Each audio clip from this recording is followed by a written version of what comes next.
Thanks everyone for being here today for Grants and Gurus. I am so excited to be co-presenting this session with two fantastic colleagues and school library rock stars.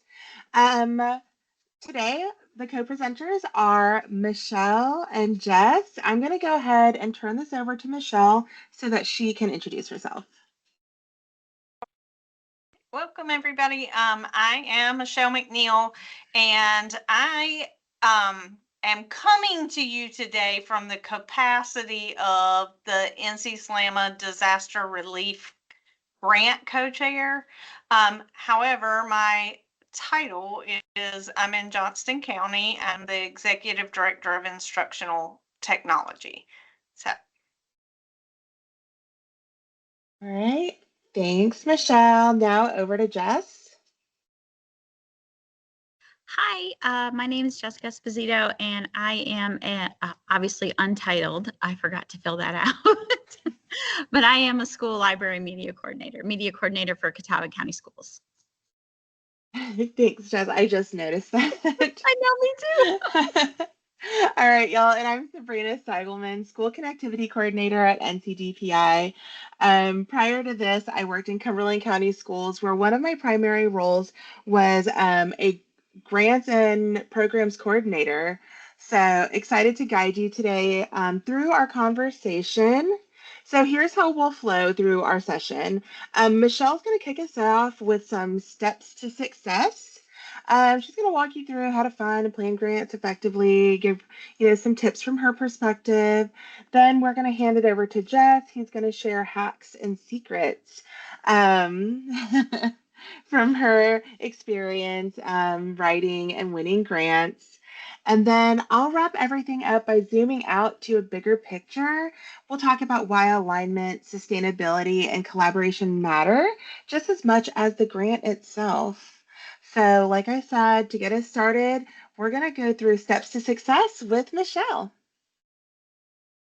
All right. Okay. You can go to the next slide. All right. So in the chat or unmute, feel free to. What is the difference between grants and donations? If anybody has any thoughts on that.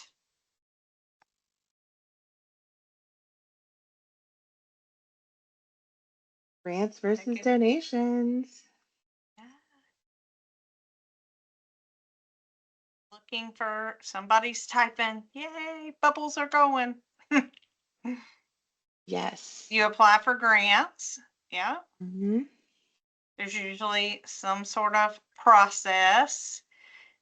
Donations are given. Yeah. Good. Good thoughts.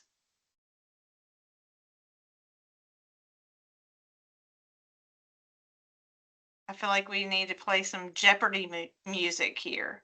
I do Grants too. need data and rationale. Absolutely. So grant applies specific parameters, obligations. Donations are gifts, sometimes asked for, but not always. And Colleen said you often have to collect data to show how well the grant worked. Absolutely. So what I have is that grants are typically, they're formal, they're restricted, they have parameters. They're typically tied to goals and outcomes, and they require reporting. Where donations are more unrestricted, typically they're freely given, and there's minimal reporting with donations. Sabrina said, with grants versus donations, there may be some work after the exchange. Absolutely. They need the feedback, they need reporting, they need data. And donations are usually done. Like once it's donated, it's donated. You don't have any obligation to report afterwards. So just knowing the difference is, I feel like it's critical, because that's how you plan for, budget, you document your project, and misunderstanding that can lead to applications being rejected or misaligned. So, okay, we can go to the next slide. So quickly, I just want to talk about some of the steps for your successful grant application.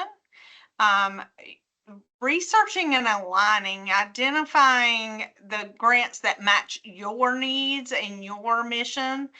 Check those eligibility and priorities. Deadlines. Check deadlines. Sometimes that can affect whether or not you're prepared to apply for a grant. Plan your project, making sure you have those clear goals and objectives. Measurable outcomes is important in that. And then, like Sabrina said, collaborating with colleagues, involve your colleagues and stakeholders. The biggest thing I can tell you is document everything. Keeping records, quotes, communications, ensuring all those items are documented properly, and preparing that budget. So we're going to talk, I'm going to go a little bit more in depth with the budget piece of things.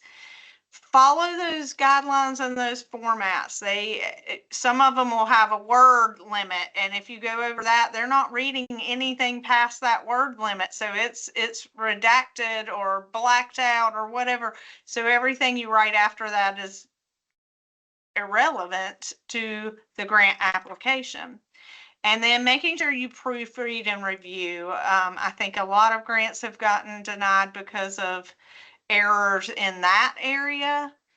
I know for me, in the lens of the NC SLAMA, looking through the disaster relief grants, the biggest thing that I saw was the budgeting piece.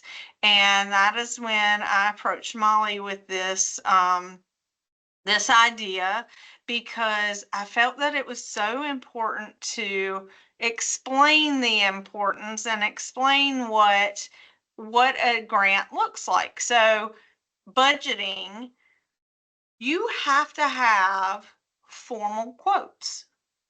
So it can't just be something that you put in a spreadsheet. You've got to go to vendors and get quotes. So even the DLI grant, sometimes those involve travel.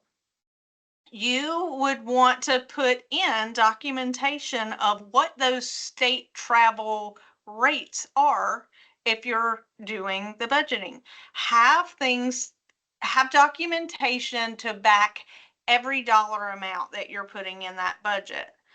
And formal documentation as much as possible. There are times when, like I said, you might have a travel where what you have is the state allotments for travel. Put that in there. But if you're buying books, put in a list of books from a vendor with the actual dollar amounts. It needs to be vendor documentation. So that is the biggest thing that I've seen, even doing grants here at the district level and seeing, okay, well, we need to add, I'm just going to pull this out. Like, we need to add airfare to travel to a conference.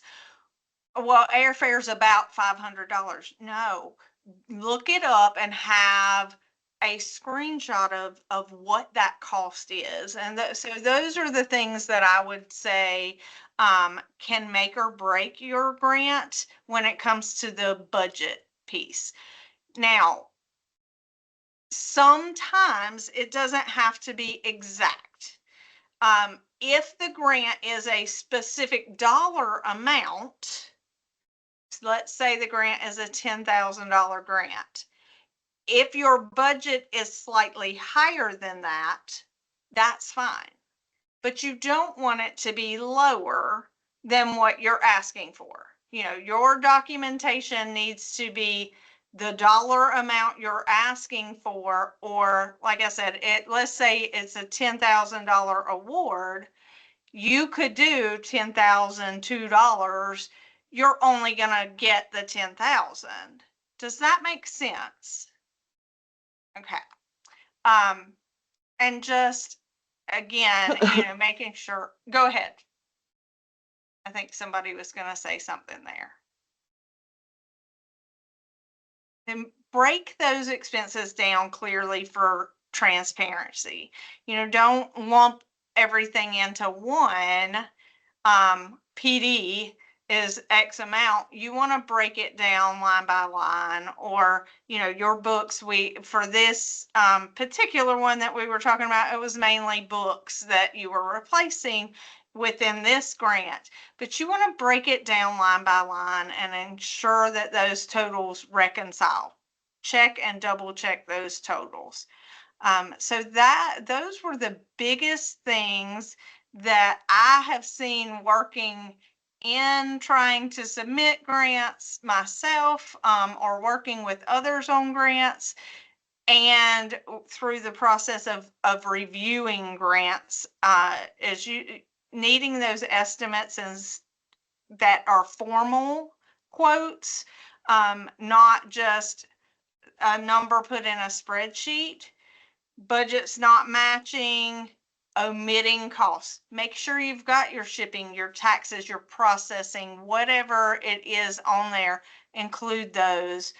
And then if you need letters to support that, make sure you have all of that documentation as well.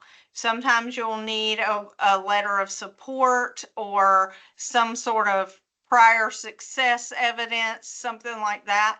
Make sure you have all the documentation you need when you're applying for that grant. So those were my suggestions. Before you spend, review the timeline for participating. When do you have to purchase? When do you have to submit documentation? And then when you get awarded the grant that you are applying for, and you are going to get awarded the grant, making sure you stay organized with your information. Keep it all in one place, so when it's time for you to submit that documentation, that you have that. Typically, your grant funders are going to be either corporations or federal agencies, maybe not right now, but or state agencies or different companies, and they have to show how that money was spent. So they have a requirement and they get audited on those funds. So it's important for you to provide the documentation that they need, because they have to show how it was spent as well. And I think the number one goal is just to submit a grant application that's clear and complete and fully documented.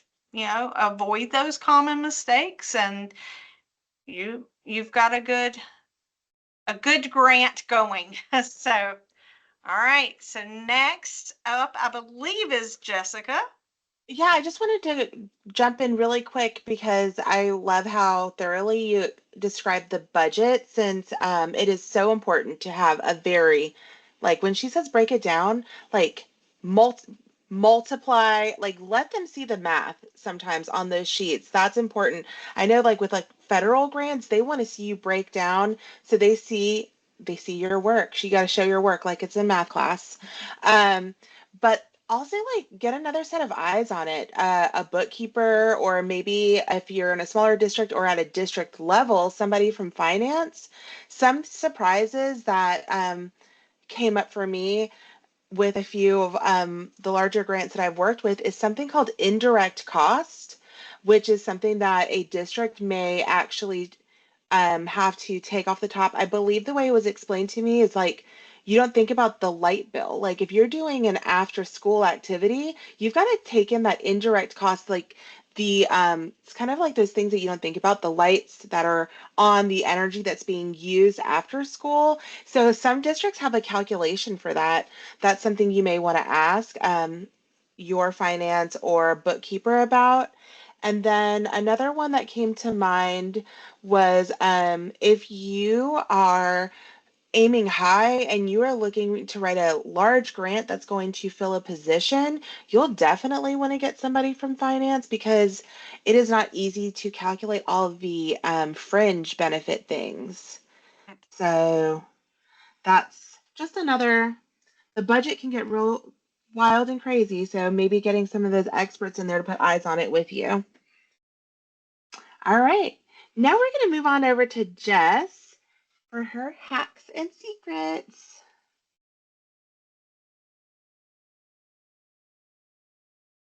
All right. Hi, everyone. So I love to write grants. I feel like I think about it all the time. At NC Slamma, prior to NC Slamma last week, I was thinking about this one grant that I know is coming open in January.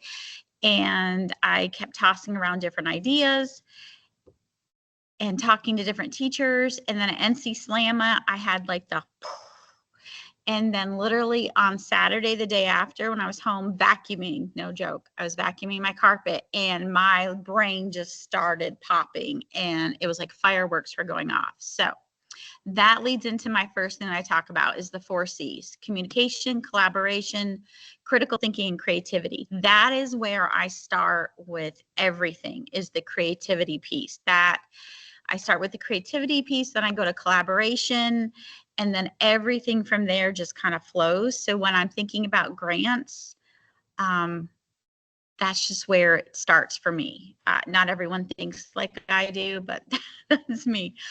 Dream big, that's just who I am. I dream big all the time, especially my library, and in my former position as an ITF. I came into someplace, didn't have anything, didn't have a budget, and I had to figure it all out. So dreaming big and writing grants became my job for 5 years, and it's continued on to this job in year 2.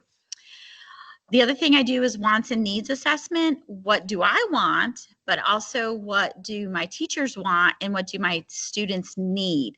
That is the biggest thing, the need. When you are writing grants for schools, you need to always show that it's the students. This is for the students.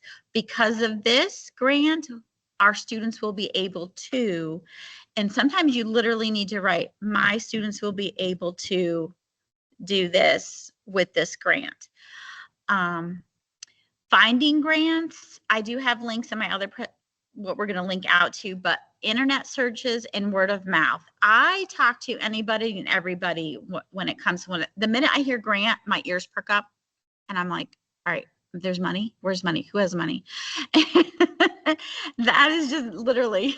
So today I was in another webinar and they were like, oh yeah, we have this grant coming out. And I was like, show me the money. I literally said to her, show me the money and I'll show you a grant. So that's going to be my new my new thing. I literally, for the internet searches, when I get an idea, I just start searching the internet and I use different words. I look up synonyms. I have this idea, this is what I want, and I just start finding it. Let's see, answer the questions. Oh yeah, this is piggyback on what Michelle says. When you are looking at a grant and writing a grant, answer the questions they are asking. Don't change it to what you want. Answer what they're asking. Look at prior projects. That is one of the biggest things I do when I find a grant and I'm like, okay, we qualify for all of these things. What have they funded before? And if you're doing something that they've never funded, you may want to email the person, call the company, or call the people who are doing, if they do provide a phone number. Most of them just have emails now. And I'll write like, hey, I'm a media coordinator and I have this idea. I see that you funded for this. Are you interested in funding for this type of project? So simple things like that. And if you do not fit their focus, they're not going to fund you. So that's one of the things I always go through all their prior grants. All right, Miss Sabrina, if you will click on Mo Money, Mo Tech. So this is my presentation from NC Bold from a couple years ago. We're going to go to slide 13. when you do find that grant, the first thing that I do is, and it changes over time, but now I literally, when I find the grant and the focus and I look at prior things, the next thing I go to is state. What state do we live in and what state are they providing for? Because that will, sometimes I'll fit the first three things, and then the minute I look at the states or the areas that they're funding, it knocks me right out. And I'm like, oh, no, move on. So that's the first thing. Are you eligible? Can you meet the match? You know, do they require matching funding? I usually do not apply for matching funding because I don't have any funding to match any funding. So that's just me, but I don't have that. Let's see, I already talked about that. So if you want to go to the next one, funding cycle. When are they accepting grants and what are their cycles? When are they going to let you know? I always look at that too, because sometimes if they say rolling, that means you can apply anytime. But if they're only accepting in, April and September, you need to make sure you do that. Okay, next one. Slide 4. I already talked about that. Funding, I'm just going through. When will the award be given? I always keep track of when they're going to announce things, because then I'm looking for it. And if I've already gotten it once, or if I'm waiting to hear from something, I may not apply for something for another grant based on what I need. So I do look at those dates. Okay, go to the next one. 15. Okay, this is a piggyback on what Michelle said. Get the guidelines, read the guidelines, basically annotated notes with the guidelines. What are they looking for? Follow the guidelines. That is the biggest thing. If you don't follow their guidelines, and it may be as simple as margins. If you don't meet their margins, they will knock you, they won't read it. So make sure you look at all of their guidelines. It's like writing a paper for college sometimes. Sometimes it's super easy, and then other times it's like, a 40-page document. Page 16. Oh, I just talked about that. Respond to all the sections. So sometimes the questions for the guidelines have like 3 questions within one. So make sure you hit all of those things. And you must cover all the topics they're asking you to cover in their grant. Okay. And when Jess said it's like writing a paper for college, that reminded me, when I started writing grants, I attended a great session. I think it was actually Mark Sandberg, and it was about grant writing. And if you're asked to write a narrative, if it's not like a Q&A box, if you're asked to write a narrative, you should keep it technical in nature, the way that you're writing. Also, following APA guidelines is the recommended, and you're actually citing sources. So it literally is like writing a paper for college. It is. The other thing is headings that correspond with the guidelines. So if it is set up like a paper and it's not boxes that you're filling out, you may want to have your headings, or just literally restate the question as your first sentence. Just like writing a paper, honestly, it really is. But make sure you look on how they want it formatted, what size, what margins, because if you don't fit it, they're going to knock you out. And stick to those page limits, because if they tell you 6 pages and you go on to 7 and 8, they will often stop reading right there on page 6. Yes. Yeah. We're going to jump to slide 20. And I just have more things that we talk about in there that we just talked about. Tell me when I get there.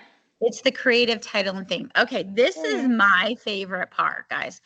I love to come up with a creative title and theme. And this is what I think catches some of the grant committee when they're reading your grant.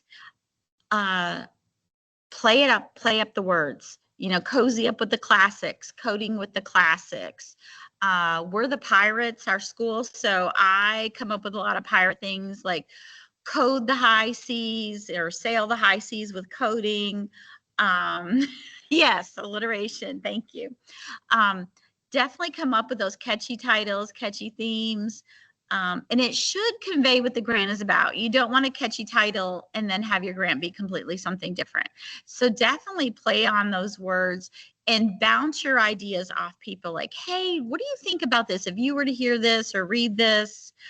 So just, those creative themes. Definitely, that's what I love to do. And I think that really helps me a lot when I'm writing my grants. Okay, we're going to go to 23. Data tips. So sometimes, just like a paper when we're in school, you need to make sure that you have your data and your documentation. So your research, cite your sources, make sure sometimes you need 6 to 10 references. So, or not references, citations. And then, but make sure your data goes with what you're writing about too. So one of the grants that I just got recently, the data I had surveyed the incoming 6th, 7th graders, and I surveyed because we're 7, 8, I surveyed all the students who wants to be on my coding team. So when I wrote my grants to get my Legos and my Spheros, I was like 37 out of 100 students said that they wanted to join a coding team. I need this many Lego sets for my teams. You can also use so make sure all your research has that. Survey your students if you're allowed to. Make sure you have direct correlations with your data and what you're writing for. All right, we'll go to the next one. What did I say? 27, page 27. Your objectives. I know Michelle talked about that. I just have some information in here about your goals and your objectives. Make sure your action steps or your objectives match what you're writing about and what you're asking for. Sometimes you get lost, especially when you have a big grant that you're writing for, you may get lost in it. So just go back and find and match everything up. Like, we're going to have PD on Spheros because the team needs to compete with using Spheros. And also arrange them in priority order, because sometimes the grant will say, will you accept partial funding? And I'm like, yes, I will take anything you want to give me. And then if you have a priority, like, we could do in-house PD, but it'll be better outside. So if we do in-house, it'll be free. But if we have the money, we can hire outside PD. Let's see. Trying to go fast because I know we're all sharing. Plan of action. Yes. So walking the reader through your plan, describe everything, use specific adjectives. And then how long will the activities be for?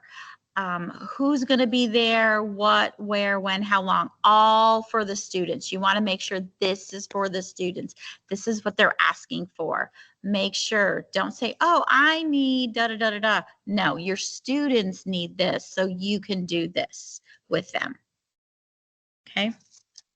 Your timeline, that's really important. So make sure you have it broken down. All right, we are going to skip to, I believe, slide 30. And that's, yep. Slide 30 was just the formative and summative. I just laid some questions out there for you. Just looking at everything. Let's see, you are jumping ahead. Yes, budget. Michelle definitely talked about that.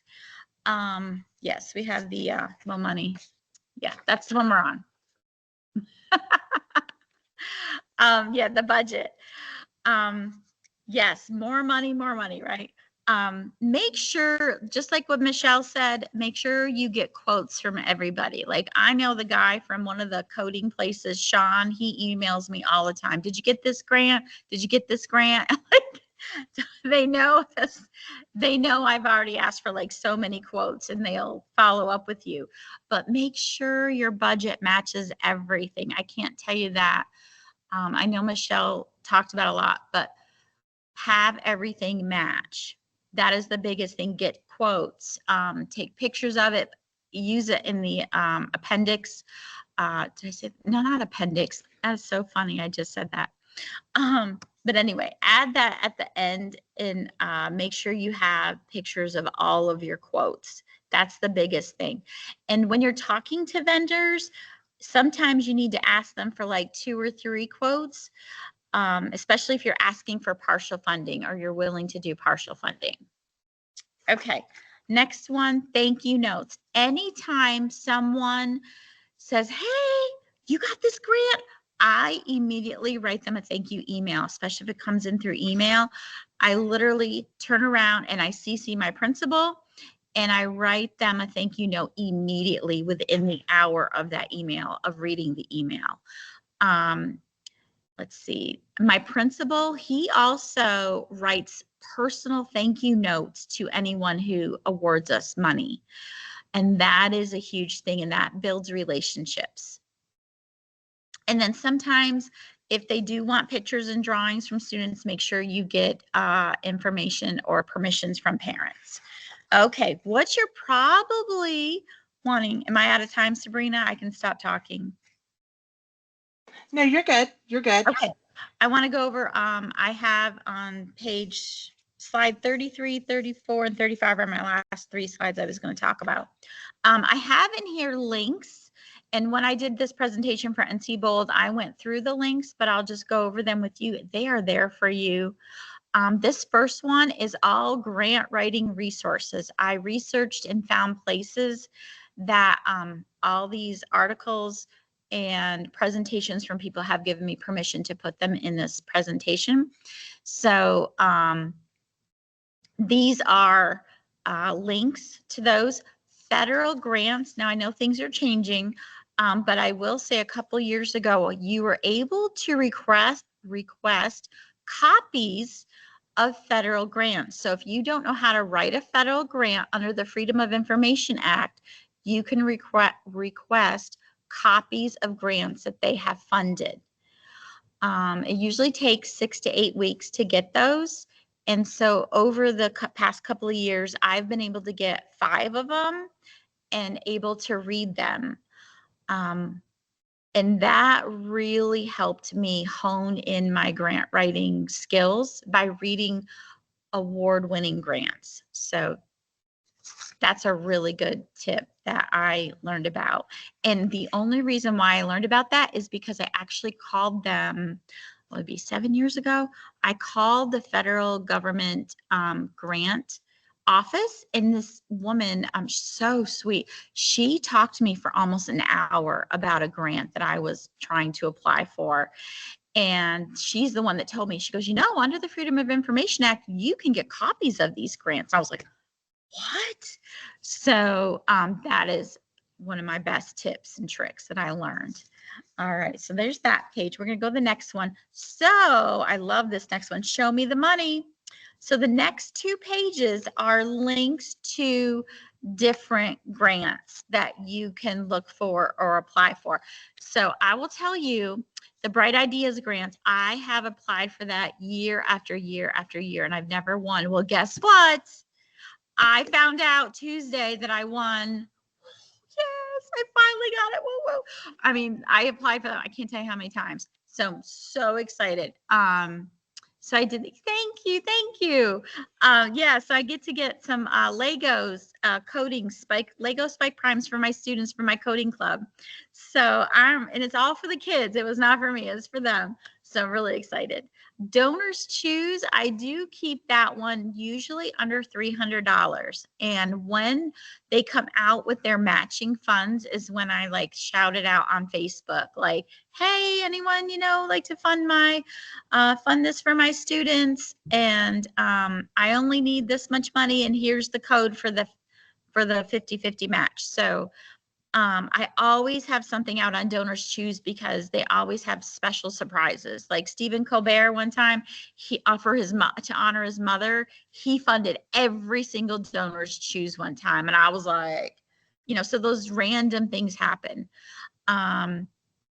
Sarah Levin, she had a list that she presented at NC Ties several years ago. So I have that on there. There's different STEM grants. If you will go to the next page, there's different Also, there's different ones there for you, but I love Get Ed Funding, and that is from George Lucas's foundation, where they literally list grants all over the place, and I can spend hours on that webpage. And they also have it, if you sign in, you can save the grants for later. So that one is fantastic. I absolutely love the Get Ed Funding one. I go there all the time. And then the K-12 grant alerts, I think that's the one, if I remember correctly, that's the one where they want you to pay for it. I don't pay them. But what I do is I go on and read them, and then I find out the information, and then I open a new tab and I go to Google and I put the information on the one, and I usually can find it for free. So that's another tip or trick that I do for that one. I literally when my husband's watching his videos on YouTube, or I don't know, whatever, I will sit on the couch with my computer and I will just literally look for grants. One time I found one and it was due that same week, and minimum was $50,000 that you could apply for, and it was anything, and it was just open for teachers, any teacher. So I took the grant that I did not win for the Laura Bush Foundation, and I retweaked that grant and I slid it into the grant that I found last month, and I just increased the funding and changed the dollar amounts. And I did not have quotes from Permabound because it was like literally it was due in like 1 or 2 days. But what I did is I used all my data from Follett, and I used my collection, the collection report. So I was able to pull that and take screenshots and download PDFs. So that's what I did for that one. And I had specific funding in how much it would cost to replace the books that I currently have. So that's what I also do. I take grants that I write and then I retweak them for other grants. So that's a lot. I know I just talked a lot. So I'll be here if you have questions. Hopefully you guys will get some creative sparks. Okay, yes, thanks, Jess. Those were such like great practical and tips and tricks. I love that you reminded everyone. Yes, like federal grants are public record when they're awarded, so you can file through FOIA like to see it. But also another great place, I think that you mentioned maybe Donors Choose. If you go in there, just read through those. So many great ideas around you, and you can build it to fit your needs. So those were great ideas. So now I am going to sort of zoom out and we're going to look at a bigger picture, right? So I want to shift our lens from the how of grant writing to the why. And we're going to talk about alignment, compliance, and sustainability and what helps those great ideas last. All right, let me let someone in. And so first, we're going to talk about district alignment. When your proposal connects to your district's priorities, you're not just writing for one project, you're potentially helping shape the district's legacy, even, right? That's where your leadership can really show and shine. Grants are strongest when they connect to the larger district or even state goals like literacy, digital learning, or access even. You can mention, if you're at a school, your school improvement goals, aligning it with those. It really gives it a really sturdy foundation to build your grant off of and something to reference.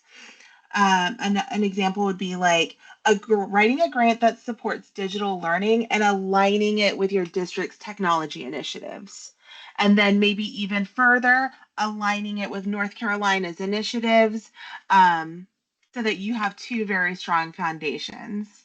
Alignment also helps for you to get principal or other leadership buy-in and support, which also improves the odds of approval. So we're going to talk about approval too, right?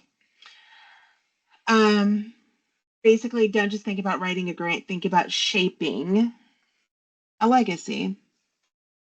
So compliance and accountability. This is not the fun part. Jess got all the fun creativity. Michelle got to talk about some fun stuff. Compliance is not as fun, but it's what makes your project sustainable and credible. So, a strong compliance record, you're building a reputation when you get that money. A strong compliance record builds trust and increases your chances for future funding. Even great ideas can fail without that compliance.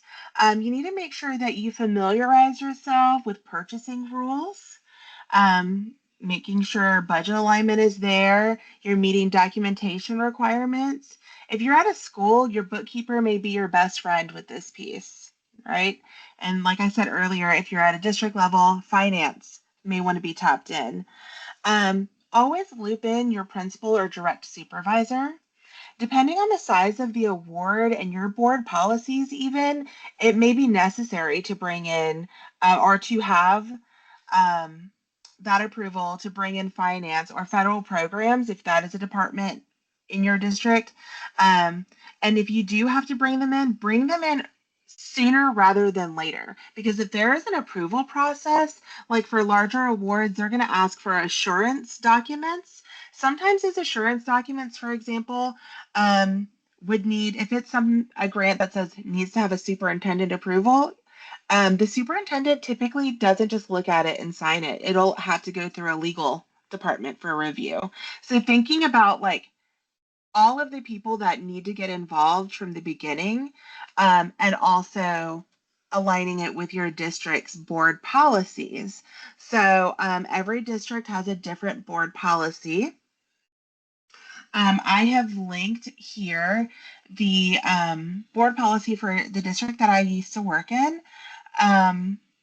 I wanted to highlight this one because they have guidance for grants and funding just in general, and then federal grant administration and procurement procedures. So your district may have it broken out differently, but familiarize yourself with that one. For example, in this district, anything that was over $5,000 or like 5,000 and up had to have approval from the district level, because in this district, anything that was more than $5,000 could not be kept at the school with the bookkeeper. It was managed by finance at the district. So this, like I said, is going to vary by location, whatever district you're in, but it's a good place to get started just so that I don't think anyone's going to turn away good money, but that you are following the processes to make it smoother when it comes to purchasing. So there's that. And I did link that for you all if that's something that you want to take a look at. You could just, if whatever district you're in, if it's Johnston County, you can search Johnston County board policies. These are all, every district or school should have this posted. All right, so now we're going to talk about partnerships and sustainability. Partnerships could turn your one-year project into a long-term program. So a grant shouldn't end when the money runs out. They're all going to ask you about sustainability. It should ideally spark something that'll last. It doesn't have to look the same, but it should ignite something that lasts and can grow over time. And that's when collaboration is super important to consider here. If you can identify how your library and the school, the district, and community can come together, you've got a really strong proposal, and you're showing the person that's potentially giving you money that you have a lot of people that have your back in this too. So a lot of buy-in. The more people that you can tie in for collaboration, the stronger your proposal is. Most funders love scalability, and for you to show how this impacts not just your school community, but the community at large. Think about what happens after that first year also. How can your project continue? Right? How does it build? Even if you only have money for that first year, maybe saying something like, after the grant funding runs out, I plan to continue this project with already purchased materials. I don't know, but they want to see some sort of sustainability piece that it's not going to just be a one and done and fizzles out. All right, and now that takes us to big picture impact. Grants don't just bring money, they elevate the library or librarian as leaders.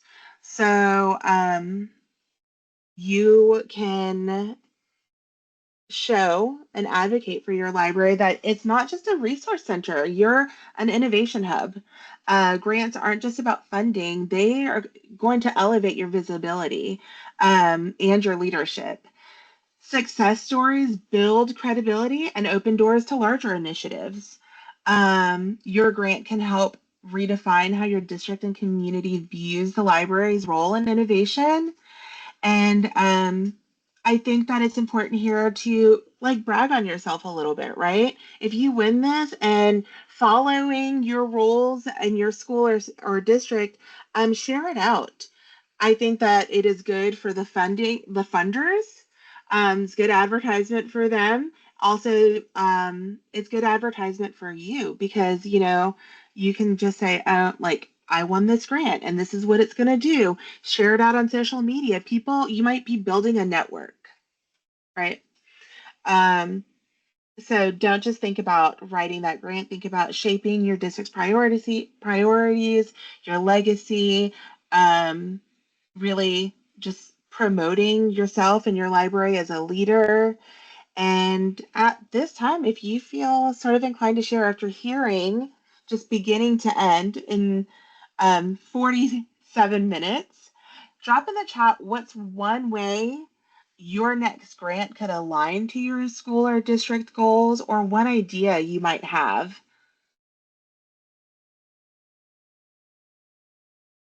Share it out or unmute if you want to. Jess has already shared a bunch of hers. Michelle, any big ideas? I always have big ideas. Oh, yes, that's another one. Always have ideas. I know Yes. that one of the things that I learned when I was a school librarian is to always have a list of things that I would like. So that if my principal ever found extra money or if we had leftover Title I funds, she would come to Oh, me. So always have a list of ideas. Oh, Pam is looking for library furniture, which we know costs a lot of money. So library furniture, I will tell you, I cannot find any grants for library furniture. But what you do is you find a STEM grant. And then through the STEM grant, my students need these tables in order to. So that is the one workaround I have found for furniture. Yeah, Um, that's a good one, Jess. Sharing with Pam, because Pam and I were in the same district, and this is all public anyways because it was a federal grant. But the Department of Defense Education grant I think we had was a STEM grant, but it was built around making a lab, and that lab can exist within your library. So it got I think 5 schools, maybe 3 or 4 schools, all new furniture for their labs, tables, cabinets, chairs, adjustable, flexible furnishings. and if I were still in a library, I would want the outdoor library learning space. So that would be one of the ones that I would want to write as for that, but which could include some furnishings in it and why it's important. But Yeah, it may not be like furniture directly, but like you said, a STEM grant or maybe even an SEL grant, right? Like you could definitely say that maybe you need to be able to move furniture easily so that you could have some mindfulness time, some yoga in the library, but the furniture needs to be flexible enough to move. So I guess trying to think of it creatively like that. Jenny just said outdoor learning space, hammocks, donors' shoes. Um, and so like, that is so Jenny just shared that in the chat. And then I know that Pam is looking at it from a district perspective. So she'd have to write a lot of grants for a lot of STEM learning labs or something. But I would potentially look at like a federal grant to say that maybe you want to build in some sort of initiative in your libraries to see um, if the furniture could be a part of that.